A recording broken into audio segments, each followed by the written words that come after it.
지금 최근에 일본이 아베가 의문의 3패를 당하게 됩니다. 의문의 3패. 네.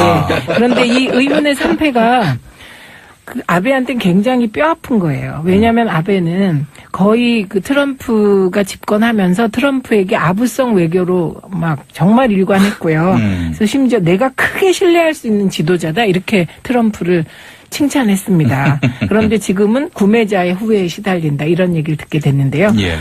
첫 번째 1패는 뭐냐. 미국이 환태평양 경제 동반자 협정에 들어가지 않고 탈퇴한 겁니다. 이건 이제 일본은 굉장히 중요시하는 모임이었는데 여기서 예. 탈퇴해버렸고요. 예. 의문의 2패가 있습니다. 2패는 기억하시죠? 미국이 철강을 수입하는 나라들의 관세를 부입하는데 일본은 빼주고 우리나라는 들어갈 것이다. 그래서 정말 우리 언론들의 걱정이 엄청 심했는데 결과는 반대였습니다. 네. 이게 예. 아베의 의문의 2패입니다. 예. 2패. 예, 2패. 그거에 약간 하위 개념이 있는데요. 네. 강달러 정책을 트럼프가 포기함으로써 일본 경제에 직격탄을 날립니다. 예, 경제적으로 이렇게 1패를 또 당했고요. 아니 그 트럼프 대통령하고 아베 총리하고 사이가 나쁘지 않은 걸로 알고 있는데. 그래서 둘이 이제 거의 뭐 그랬는데 이렇게 2패고요. 3패는 뭐냐? 한반도 문제에 대해서 비핵화를 해결하는 과정에서 아베와 트럼프가 전부 초강경 대응을 할 줄 알았는데 예. 비핵화에 대해서 미국이 네. 북미 대화를 하겠다고 할 정도의 태도로 바꾸면서 아베는 3패를 당하게 된 겁니다. 이건 뭐 거의 빅뉴스입니다. 이건. 네, 빅뉴스인데요. 예. 여기서 제가 꼭 늘 드리고 싶은 말씀이 있는데 예. 우리가 흔히 한미일 삼각 안보 체제라고 얘기하잖아요. 예. 저는 양보해서 한미일 삼각 안보 체제라면 좋다고 생각합니다. 그리고 이번에 문재인 정부가 한미일 삼각을 진짜 삼각으로 만든 거고요. 네. 그동안엔 한미일 삼각이었지만 아니었습니다. 이게 미일한 수직동맹이었습니다. 생각해 보시면. 예. 그리고 그동안에 아베가 계속 취했던 외교 행보가 미일한 행보 속에서 미국의 대리인이 마치 일본인 듯이. 네. 그래서 일본이 동북아의 미국의 대리인으로서 한반도에 대해서 무엇인가 하겠다는 태도를 보였다가 네. 문재인 대통령에게 또 1패를 당했었죠. 예, 내정 간섭이다 이렇게. 그래서 저는 이번 이 남북 대화의 과정 그리고 문재인 정부가 중심이 돼서 북미 대화까지 가는 이 과정이 말로는 삼각 동맹이면서 미일한 수직 동맹이었던 것을 진짜 삼각 동맹으로 바꾸는 과정이라고 보고 있습니다. 예. 그 전에 어떤 경제평론가가 했던 말이 기억이 납니다. 정부 초기였습니다. 문재인 정부 초기에 아베 총리는 뭐 트럼프 대통령이 거의 뭐 애완견처럼 그런 이런 말이 표현을 많이 있었어요. 제가 한 말이 아닙니다. 너무 크게 웃으셔가지고 너무 걱정하시는 거예요. 제가 책임을 져야 되나 싶어요. 아니에요. 옛날에는 그 영국 총리 그 미국의 푸들이라고 이런 말도 있었습니다. 자, 그렇게 되면은 트럼프 대통령이 고마워하는 게 아니라 우습게 본다는 거예요. 그렇죠. 그렇기 때문에 문재인 대통령은 트럼프 대통령에게 우습게 보이면 안 된다.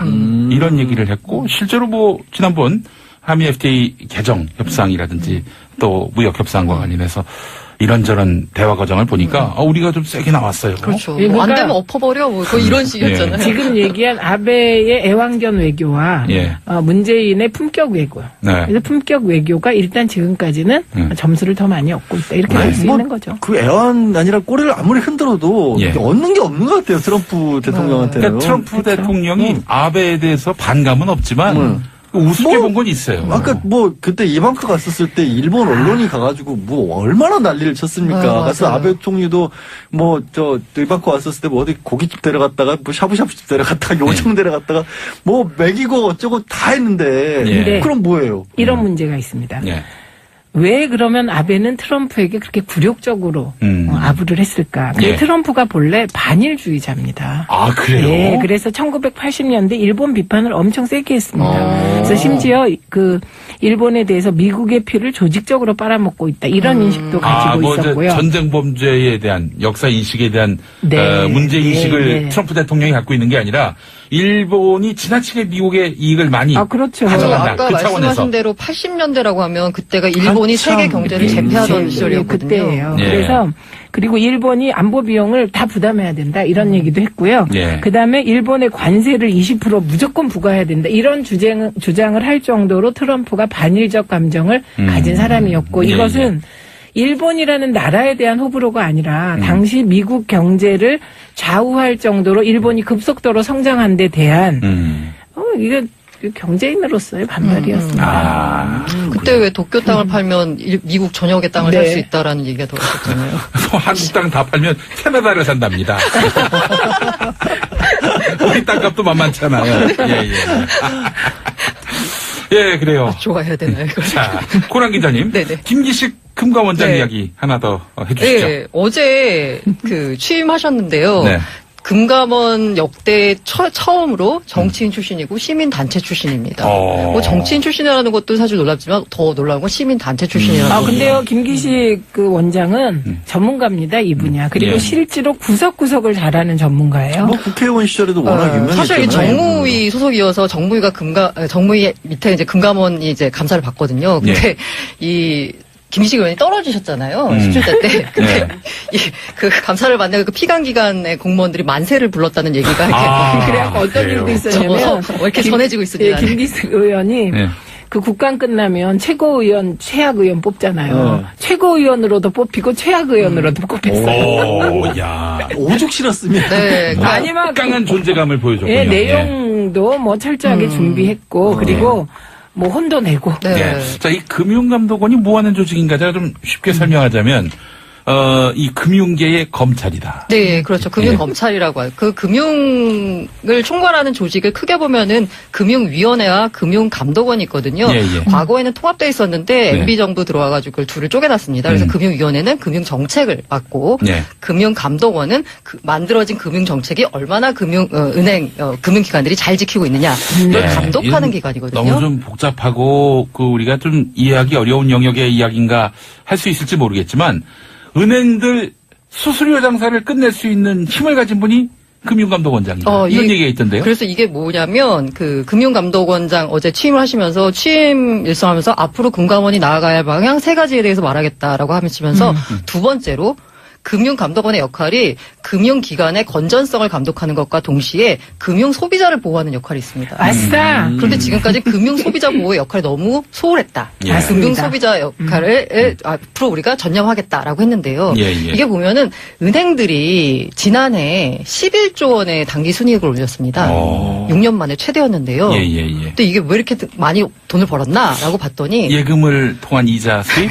그런 거 아닌가요? 그렇죠. 소위 말해서 예대마진 장사를 한 건데요. 예, 예. 그러니까 사실 금리가 많이 내려갔잖아요. 예, 예, 예. 그런데 빌려줄 때는 비싸게 빌려준 거죠.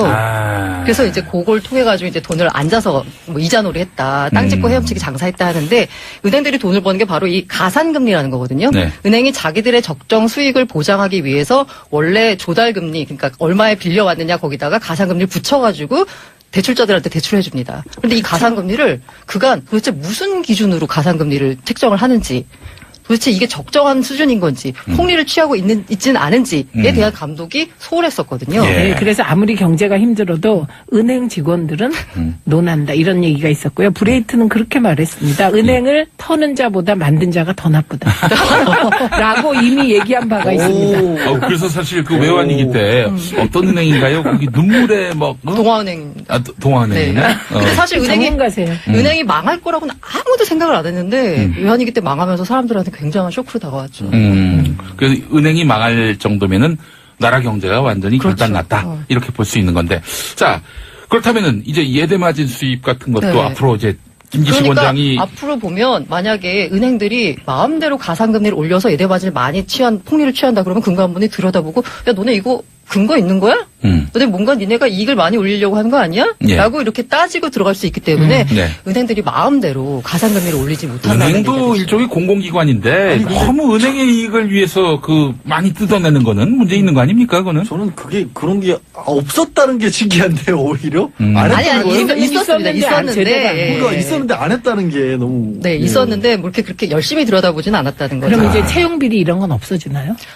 지금 이 김기식 원장으로 교체한 까닭이 아마 이 채용 비리 같은 이런 금감원의 위상을 바로 세워라 이런 예. 얘기인 것 같은데요. 김기식 원장보단 김용민이를 갖다 앉히면 막 야단치고 이런 건 제가 잘하는데. 예. 본인이 하필이면 지금 정치쇼를 통해서 그 취임하신 날 네, 맞아요. 결과 발표가 있어서 네. 네. 가자마자 가기도 전에 먼저 이 일부터 하신 게 아니냐고 네. 기자들이 물어봤는데 오. 하나는 그 금감원에서 그거는 김기식 원장이 한 건 아니다. 근데 네. 마침 오면 네. 딱 이런 일이 벌어지더라. 네. 그러니까 저승사자가 맞긴 맞나 봐요. 그럼 결제는 하지 않았을까요? 발표. 아니 그것도 안 했대요. 그것도 안 했대요. 오. 그게 이제 이 하나은행에 대한 특별 감사가 있었거든요. 참고로 말씀드리자면 그 김기식 원장 취임 전에 최영식 전 원장이 있었는데 그 원장님께서 그 하나은행 본인이 하나금융지주 사장 시절에 지인의 아들 채용 특혜에 네. 관련됐다라는 의혹을 받고 본인은 억울하다라고 하셨지만 네. 이 모범을 보여야 되는 금감원이 뭔가 연루됐다? 이걸 약간 좀 안 좋게 봐서 네. 자진 사퇴를 하셨고요. 그리고 예, 예. 새로 오셨거든요. 예, 예, 예. 그래서 당시에 원장을 배제한 특별 검사단이 꾸려졌습니다. 그러니까 원장과는 상관이 없는 원장이 사인을 안 받아도 되는 그 검사단 발표가 어제 있었는데요. 네. 여기서 제가 약간 충격적이었던 게 뭐냐면 이게 정확히 드러나진 않았습니다. 그런데 되게 놀라운 케이스 32건이 발견됐거든요. 예, 그 채용 예, 예. 특혜 건수가. 예. 근데 놀라운 게 그 어떤 지원자의 경우에는 그 이름 옆에 이렇게 가로 열고 회라고 써 있었다고 그럽니다. 회? 네. 오. 이게 뭔지는 모르겠어요. 어쨌든 회라고 써 있어요. 회를 회장 좋아한다 지시. 이런 의미 아니죠? 회장. 그건 모릅니다. 예. 그거는 특정할 수 없다고 하는데 어쨌든 국회일 수도 있고 모르겠습니다. 아무튼. 회장일 수도 근데 있고. 네. 이 친구 특징이 뭐냐면 아예 서류 전형 단계에서 추천 내용에 뚱땡땡 회라고 써 있어서 이 친구가 모든 점수가 다 안 좋았답니다. 심지어는 합숙평가 때 너무나 태도가 불량해서 0점을 받았습니다. 그런데도 최종 합격을 했습니다. 지금 일하고 있는 거죠. 그렇죠. 도대체 이 회의 존재는 무엇일까? 회를 좋아한다 뭐 이런 의미는 아닐 테고. 네. 예, 예. 알겠습니다. 아이고. 예. 2패. 예, 2패. 그거에 약간 하위 개념이 있는데요. 네. 강달러 정책을 트럼프가 포기함으로써 일본 경제에 직격탄을 날립니다. 아. 예, 경제적으로 이렇게 1패를 또 당했고요. 아니 그 트럼프 대통령하고 아베 총리하고 사이가 나쁘지 않은 걸로 알고 있는데. 그래서 둘이 이제 거의 뭐 그랬는데 이렇게 2패고요. 3패는 뭐냐? 한반도 문제에 대해서 비핵화를 해결하는 과정에서 아베와 트럼프가 전부 초강경 대응을 할 줄 알았는데 예. 비핵화에 대해서 미국이 네. 북미 대화를 하겠다고 할 정도의 태도로 바꾸면서 아베는 3패를 당하게 된 겁니다. 이건 뭐 거의 빅뉴스입니다. 이건. 네, 빅뉴스인데요. 예. 여기서 제가 꼭 늘 드리고 싶은 말씀이 있는데 예. 우리가 흔히 한미일 삼각 안보 체제라고 얘기하잖아요. 예, 예, 예. 저는 양보해서 한미일 삼각 안보 체제라면 좋다고 생각합니다. 그리고 이번에 문재인 정부가 한미일 삼각을 진짜 삼각으로 만든 거고요. 네. 그동안엔 한미일 삼각이었지만 아니었습니다. 지금 최근에 일본이 아베가 의문의 3패를 당하게 됩니다. 의문의 3패. 네. 그런데 이 의문의 3패가 그 아베한테는 굉장히 뼈아픈 거예요. 왜냐하면 아베는 거의 그 트럼프가 집권하면서 트럼프에게 아부성 외교로 막 정말 일관했고요. 그래서 심지어 내가 크게 신뢰할 수 있는 지도자다 이렇게 트럼프를 칭찬했습니다. 그런데 지금은 구매자의 후회에 시달린다 이런 얘기를 듣게 됐는데요. 예. 첫 번째 1패는 뭐냐. 미국이 환태평양 경제 동반자 협정에 들어가지 않고 탈퇴한 겁니다. 이건 이제 일본은 굉장히 중요시하는 모임이었는데 여기서 예. 탈퇴해버렸고요. 예, 예. 의문의 2패가 있습니다. 2패는 기억하시죠? 미국이 철강을 수입하는 나라들의 관세를 부입하는데 일본은 빼주고 우리나라는 들어갈 것이다. 그래서 정말 우리 언론들의 걱정이 엄청 심했는데 결과는 반대였습니다. 이게 예. 아베의 의문의 2패. 이게 미일한 수직동맹이었습니다. 생각해 보시면. 예. 그리고 그동안에 아베가 계속 취했던 외교 행보가 미일한 행보 속에서 미국의 대리인이 마치 일본인 듯이. 네. 그래서 일본이 동북아의 미국의 대리인으로서 한반도에 대해서 무엇인가 하겠다는 태도를 보였다가 네. 문재인 대통령에게 또 1패를 당했었죠. 예, 내정 간섭이다 이렇게. 예. 그래서 저는 이번 이 남북 대화의 과정 그리고 문재인 정부가 중심이 돼서 북미 대화까지 가는 이 과정이 말로는 삼각 동맹이면서 미일한 수직 동맹이었던 것을 진짜 삼각 동맹으로 바꾸는 과정이라고 보고 있습니다. 예. 그 전에 어떤 경제평론가가 했던 말이 기억이 납니다. 정부 초기였습니다. 문재인 정부 초기에 아베 총리는 뭐 트럼프 대통령이 거의 뭐 애완견처럼 그런 이런 말이 표현을 많이. 예, 많이 있었어요. 제가 한 말이 아닙니다. 아, 예. 너무 크게 아니, 웃으셔가지고 너무 걱정을 하시는 당황해서 거예요. 아니 그 샵 데려갔다가 요청 데려갔다가 뭐 먹이고 어쩌고 다 했는데 예. 그럼 뭐예요? 이런 문제가 있습니다. 예. 왜 그러면 아베는 트럼프에게 그렇게 굴욕적으로 아부를 했을까? 근데 예. 트럼프가 본래 반일주의자입니다. 아 그래요? 네, 그래서 1980년대 일본 비판을 엄청 세게 했습니다. 그래서 심지어 그 일본에 대해서 미국의 피를 조직적으로 빨아먹고 있다 이런 인식도 가지고 뭐 있었고요. 전쟁 범죄에 대한 역사 인식에 대한 네. 문제 인식을 네, 네. 트럼프 대통령이 갖고 있는 게 아니라 일본이 지나치게 미국의 이익을 많이 아 그렇죠. 가져간다. 아까 그 차원에서. 말씀하신 대로 80년대라고 하면 그때가 일본이 세계 경제를 제패하던 예, 시절이었거든요. 그때예요. 예. 그래서 그리고 일본이 안보 비용을 다 부담해야 된다 이런 얘기도 했고요. 예. 그다음에 일본의 관세를 20% 무조건 부과해야 된다 이런 주장을 할 정도로 트럼프가 반일적 감정을 가진 사람이었고 예, 이것은 일본이라는 나라에 대한 호불호가 아니라 당시 미국 경제를 좌우할 정도로 일본이 급속도로 성장한데 내가 대래요. 책임을 져야 되나 싶어요. 아니에요. 옛날에는 그 영국 총리 그 네. 미국의 푸들이다 뭐 푸들이라고, 이런 말도 예. 있었습니다. 예, 예. 자, 그렇게 되면은 트럼프 대통령이 고마워하는 게 아니라 우습게 본다는 거예요. 그렇죠. 그렇기 때문에 문재인 대통령은 트럼프 대통령에게 우습게 보이면 안 된다.